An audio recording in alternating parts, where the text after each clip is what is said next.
Hello, and welcome back to the MoonBound Podcast. This is Julia, and I want to welcome you into this space. I would like to thank you for checking out my podcast, for returning, if you are a returning viewer. I really appreciate everything that you've done. I know that everyone has only so much time, and there are lots and lots of knitting and spinning podcasts out there.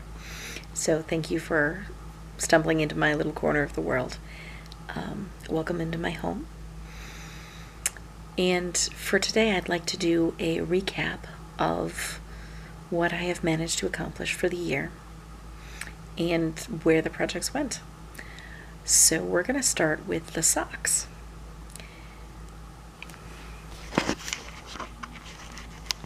Just checking.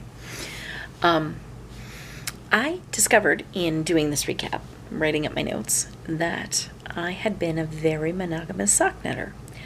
I only knit socks that were Mina's from the Expat Knitter projects. Her patterns, rather. So I knit 5 pairs of socks this year. Everything I'm going to talk about has a Ravelry page, project notes, or a hand-spun page, with the exception of the sewing, obviously. So you can get the details there. So I'm just going to touch on things briefly and insert a photo to kind of refresh your memory. Some of the photos are not photos of the completed item, simply because I maybe didn't take one, or maybe I can't find it. But there will be a photo of each thing. So back to the socks. Sorry about the tangent. The first socks I made this year were the Cascade socks.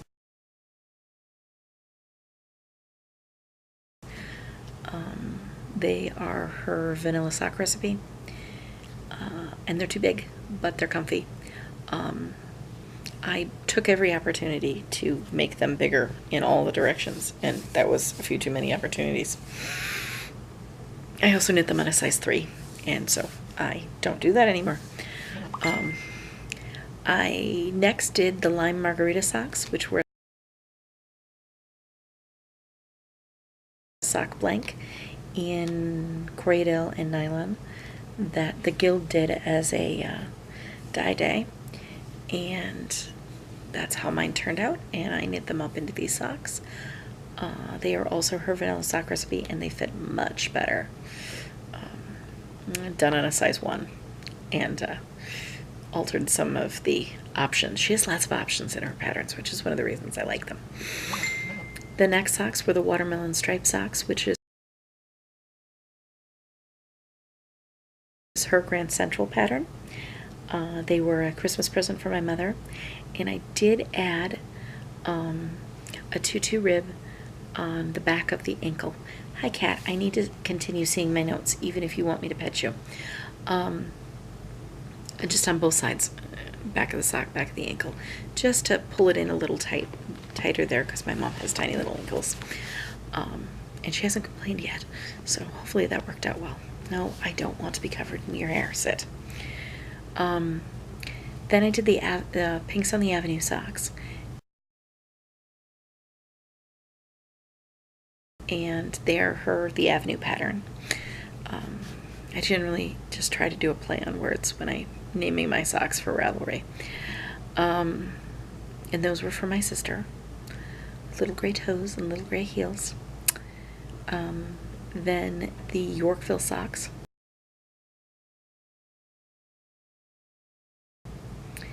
And I called them Yorkville Sings the Blues on Ravelry. And really like the texture there. I didn't entirely do it. I misread the pattern, but we've already talked about that. So there's that. So those are my socks for the year. I did 2 hats. The shell stitch flapper hat for one of my nieces, and the ear flap hat for another of my nieces.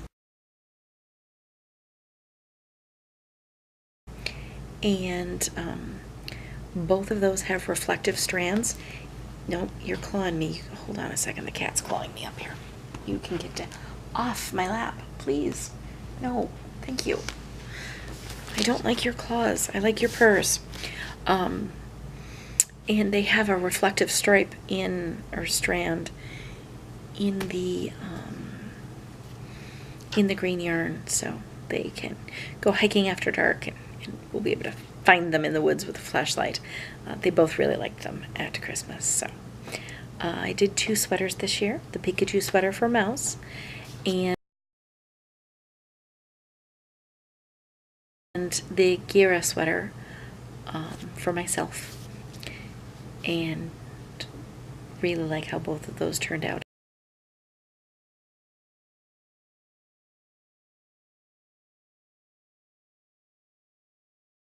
The gear sweater was actually cast on in 2014, so that's a big check mark in getting things off the work in progress list, and I'm very pleased with that.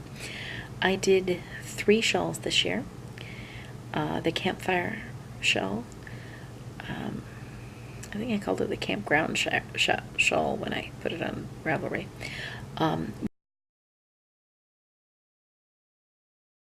which was actually done on a triangle loom, and I'm going to do a tutorial on how I do those shawls coming up this month, maybe this month. I did 2 of the Super Eyelet shawls. One I did from the Mystery Spin yarn, and one was Bunny shawl, which we've talked recently at great length about. That one has lots of deviations from the pattern, which is just something that I can't resist doing.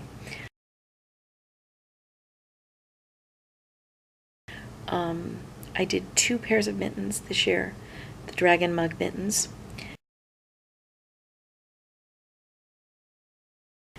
for my mother-in-law, and the flip-top head mittens for my brother-in-law.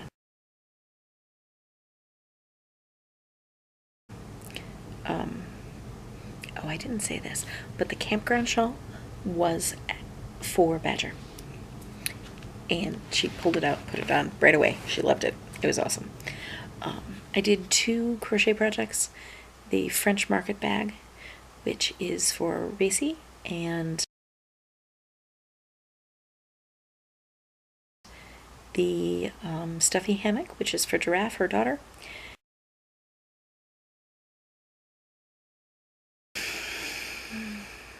Did a little bit of sewing this year. I did a tulip apron for myself, a Bluebird of Happiness apron in punch needle embroidery for my mother,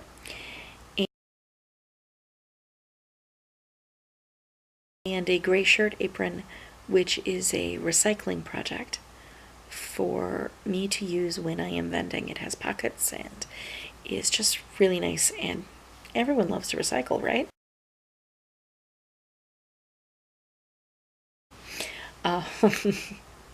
It's very roomy too. I did some tomatoes and some carrots for Seal, and some sewing weights for my sister-in-law. I also worked on a dress for the museum work I do. This is an 1840s dress done in green check, and in order to do that, Reese came up and helped me do a duct tape dress form, which was quite an adventure, but we got it done, and the dress is done, although I do have to go back and put in some more fasteners, and I want to re-sew the waistline. It is mostly, although not entirely, it is mostly hand stitched, and the bits that are machine stitched, I am going to go back and hand stitch and pick the machine stitch out when I get a chance before May. Onto the yarn, because this is about spinning too. We did several spins on camera this year. we did the Wild of Nothing, which was a brown sheep and merino and bombex silk spin.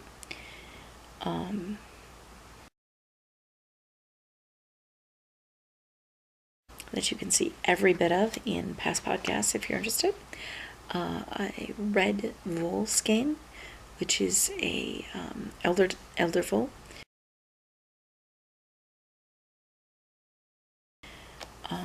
I also did a cotton spin, and I did not like it. And I didn't like it not because I don't like spinning cotton, because I don't have a problem spinning cotton. I didn't like it because it was really kind of awful fiber. Had lots of neps and lots of vegetation, and it was just kind of awful. And I knew it was going to be awful. I had included it in my Spin the Bin as kind of a way to force myself to spin it. And once I said I was going to do it, I did it. And I didn't like any of it. I really didn't like spinning it. It was a chore. And it drug on and on and on, because it is spun really finely, because that is what the fiber wanted. It took, I think, 7 full hours just to apply it. But it's beautiful.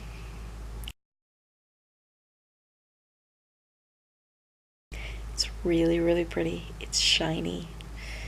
And I have named it Apple Cart because it really upset my apple cart. But it is done. And it is on the list. I did 2 mystery spins this year. Named Ribbon Candy and Heaven and Earth. And the Ribbon Candy ended up being my shawl from earlier that you've seen in several videos now.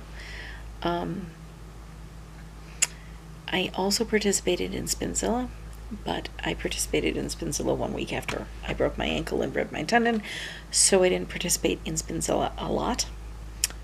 And so the Forest View birds, which are these little balls of yarn, basically, from working on my Jolligan spindle, which was it's a brown sheep wool that I dyed myself.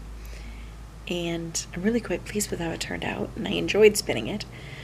And then and these are all going to be in the same picture. I'm explaining that to you, but you're going to see it. Then I did a dark blue lace weight yarn in Lincoln Long Wool, and that is a comb preparation. It is a true worsted yarn, and I really love the way it turned out. You're going to see it in a combo picture today, but you'll see it again because I am almost certain that I'm going to spin it up or knit it up as a shawl for myself.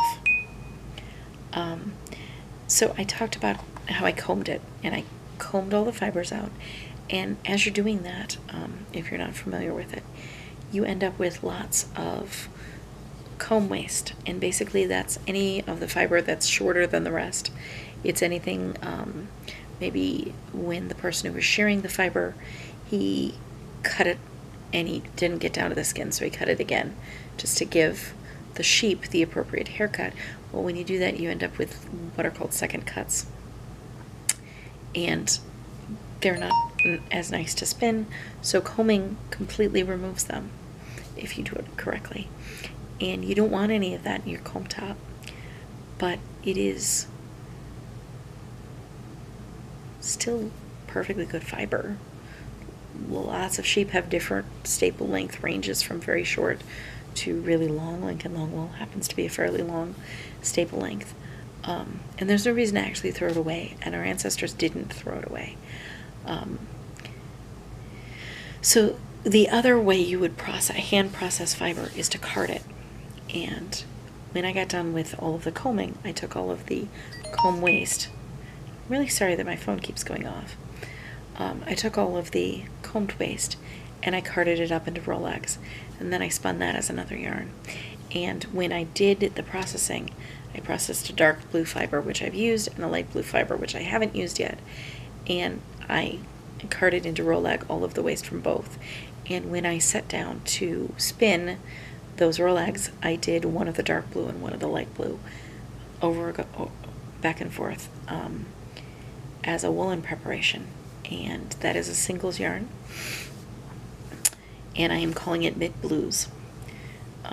We also did a confetti yarn that is something I dyed up myself, and it is brown sheep wool, and it is also a single. It's a very thick fold single. So that is what we've accomplished this year. I'm quite pleased. It's a nice long list full of full page of notes there, and I really like that I managed to get all this done.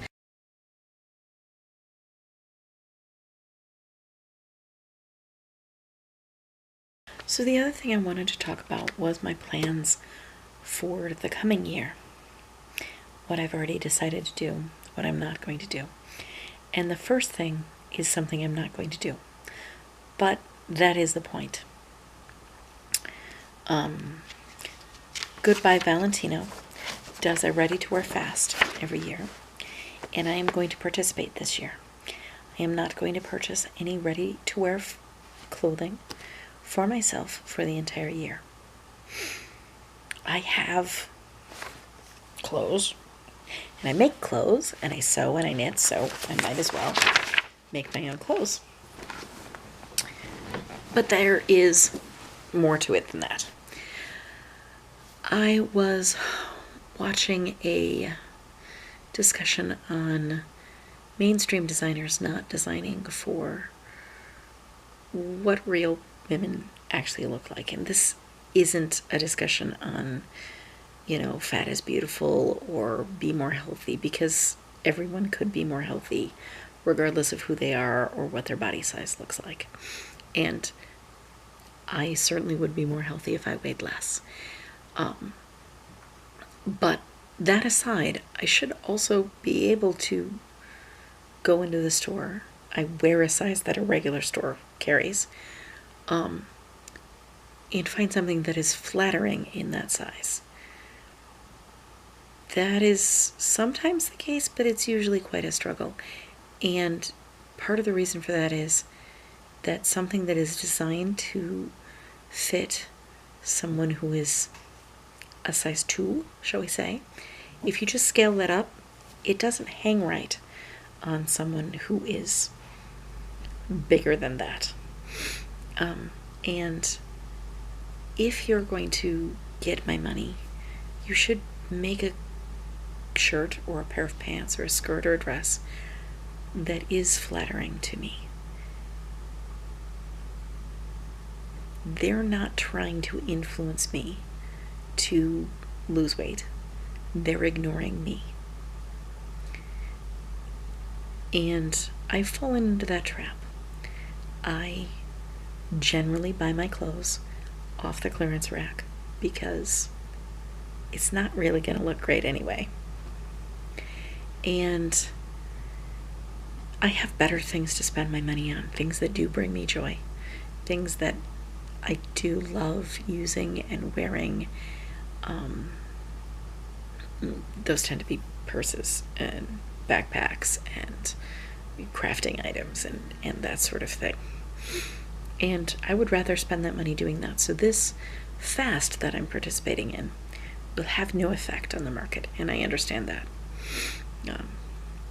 I buy tank tops. I buy a couple of pairs of jeans.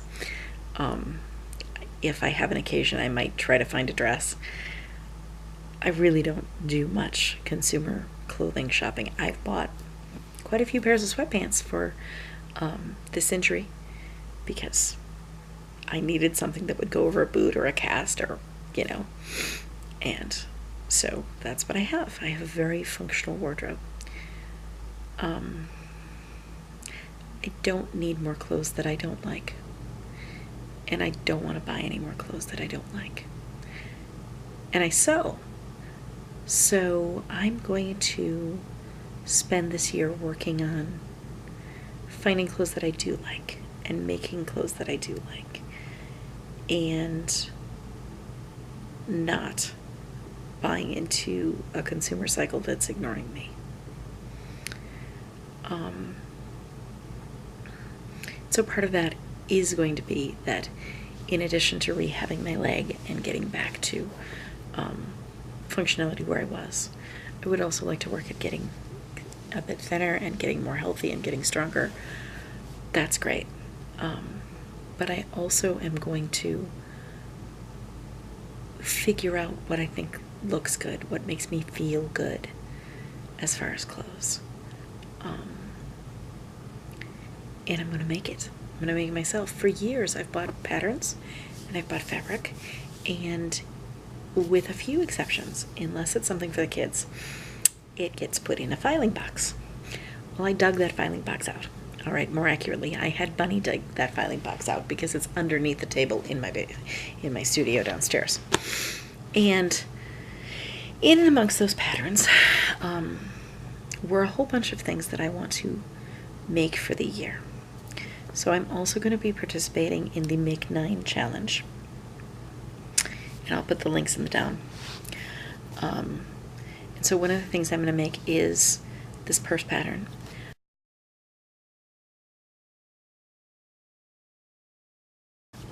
But I'm going to make it as a knitting clutch to hold all of my knitting stuff, but still be able to hold a bottle of water on the side. And have a slot for the camera so that we can just journey off on a walk, and I can show you some of the beautiful scenery that is around me, and then maybe find a park bench or a spot under a tree and do a little knitting and really just spend more time outside. So that's one of the things I'm going to do. I'm going to make a couple of different skirts.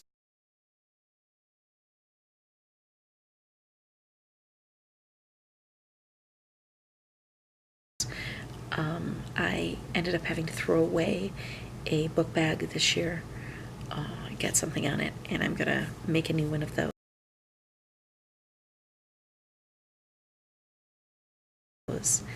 I found a cool tunic shirt, and I'm going to make a hiking water bottle holder, which is a pattern I will link for you. There's a new designer. She's been doing stuff for a couple of years now. A friend of mine. And I'm going to do a couple of dresses.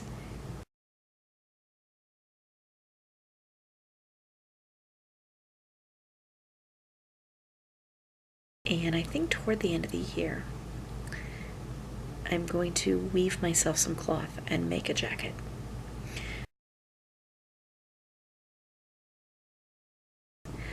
Which is actually more than 9, and I also want to do some... No, you clawed me. You can't come back up here. You don't remember once you start clawing. Your feet hurt me sometimes. So you can see some of the things I plan to do as far as that. I'm also going to participate in Yarngasm's the Year of the Garment Cow, and I have picked she's hoping for 4. I have picked 5 things because I wanted 2 things for myself, and the first of those 5 things is right here, and it's actually on 2 cables right now. It's confusing. This is going to be a split back tank top, and this is 100% cotton, and this is cotton and sisal, which is a hemp fiber. Kelp, not Kemp. Kemp is a thing in old and weathered sheep. Kelp is in the sea, and this is kelp, not Kemp. And that was my New Year's cast on, and that is going really well. I'm also going to do the Slipnare cowl. on a sweater that I'm going to put together for Mouse. That's going to be his big handmade birthday present.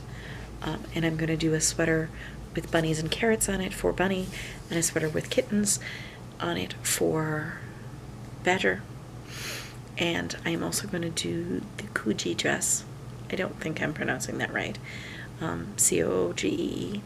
And it is a crocheted cover for a dress. So I'm going to sew a dress and then put this cover on it so that, it isn't just this lacy thing. And so that's what I'm going to do for that cowl. I'd also like to make several shawls this year. I'm going to do 2 shawls from Nordic Stitches, the Humbug and the Hygge. And I'm also going to do Celtic Myths, which is a free pattern on Ravelry, and the Heartwood Cape, which is also a free pattern on Ravelry. Anna from Anna Knitter is doing something that she's calling the treasure chest along. And her idea is to get a box, treasure chest, and over the course of the year fill it with gifts for people.